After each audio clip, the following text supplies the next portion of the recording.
তখন মনে করি আমরা স্ট্যাটাস চেঞ্জের বাটন রাখবো, ঠিক আছে? স্ট্যাটাস আমরা চেঞ্জ করাতে চাই, তাহলে কী করবো? ওই যে আমরা বাটনের ক্লিকের মাধ্যমে যে চেঞ্জ করা, তাদের আগে সমস্যা আছে, তারা আবার খেয়াল করেন। মনে করেন আমাদের দুইটা বাটন থাকবে, একটা থাকবে কমপ্লিটেড, একটা থাকবে কি ইন প্রোগ্রেস। ইন প্রোগ্রেসে ক্লিক করলে ইন প্রোগ্রেস হবে, কমপ্লিটে ক্লিক করলে কি কমপ্লিট হবে। এরকম দুটো বাটন বানাবো। তো Dave in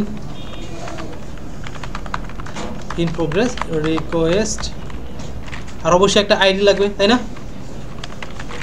ID return redirect, এটা যেহেতু আমাদের সেম পেজে থাকবে টাস্ক লিস্ট। তো প্রথম কাজ কি, আমাদের টাস্কটা গেট করতে হবে, তাই না? টাস্ক ডেটা আমরা তাহলে আগের থেকে কোড কপি করে নিয়ে আসতে পারি।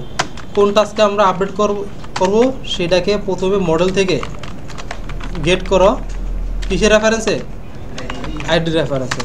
দেন টাস্ক ডাটার রেফারেন্স থেকে ডট স্ট্যাটাস ইকুয়াল কী করবো, আমরা ইন প্রোগ্রেস করছি না, তো আমরা মডেলে আসবো, এই মডেল থেকে ইন প্রোগ্রেসটাকে কপি করে নিলাম,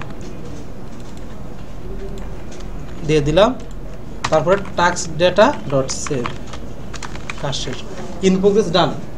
সেম ওয়েতে কমপ্লিটেড কপি করব, নিচে নিয়ে আসলাম,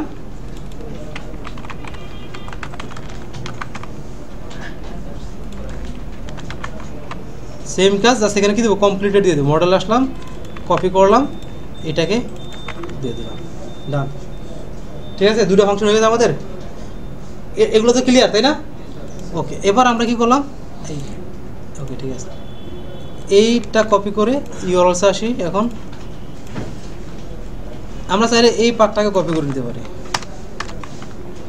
জাস্ট এখানে, এখানে এবং এখানে।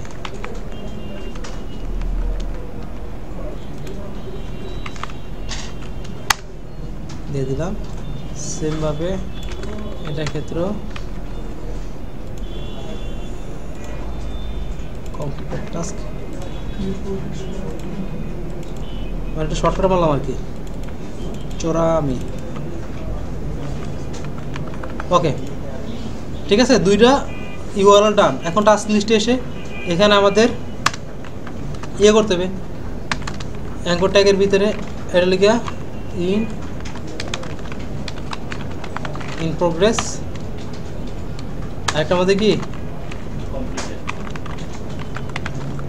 Completed URL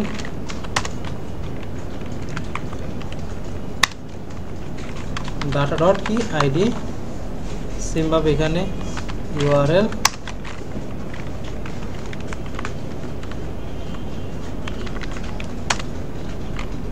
data dot ID.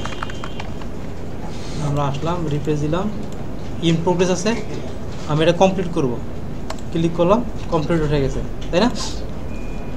Clear? In progress করবো, ক্লিক করলাম, ইন প্রোগ্রেস হয়ে গেল। তাই আমরা তারা লজিক লাগে চাচ্ছি না আমি ইন প্রোগ্রেস থাকলে শুধু কমপ্লিট শো করাবো, বা কমপ্লিট থাকলে কোনো কিছু শো করাবো না, পেন্ডিং থাকলে ইন প্রোগ্রেস শো করাবো, করতে পারি।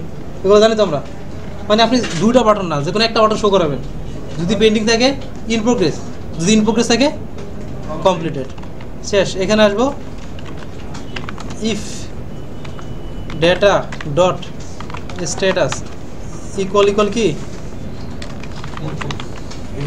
পেন্ডিং, তাহলে আমরা কাকে রাখবো, in progress. Elif data dot status equal equal যদি আমাদের কি থাকে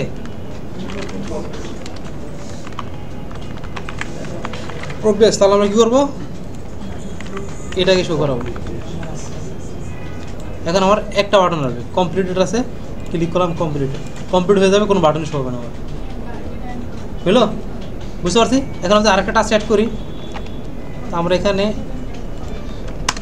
একটা অ্যাঙ্কর ট্যাগ বানাই ফেলি, add task URL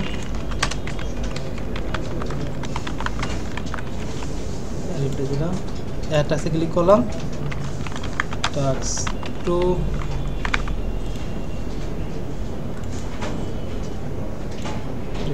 assign to হবে, অ্যাসাইন বাই দিয়ে রয়েছে না, ভিউজে আসি, এখানে কি দেওয়া আছে, সাবমিট দিলাম, এই যে পেন্ডিং। এখন কি আসছে, ইন প্রোগ্রেস আছে, ক্লিক করলাম, ইন প্রোগ্রেস এখন কি আসছে, কমপ্লিট আসছে, ক্লিক করলাম, বাটন চলে গেছে। ডান সবাই? এই যে শট আসছে যাতে সমস্যা ছিল ক্লিয়ার এখন আশা করা যায়, পারা যাবে। দেখছেন এই শট কিন্তু যে প্যারাটা খাচ্ছেন কতক্ষণ লাগলো, আমার কিন্তু বেশিক্ষণ লাগলো, জাস্ট আপনারা যদি কয়েকবার একটু প্র্যাকটিস করেন তাহলেই ওকে।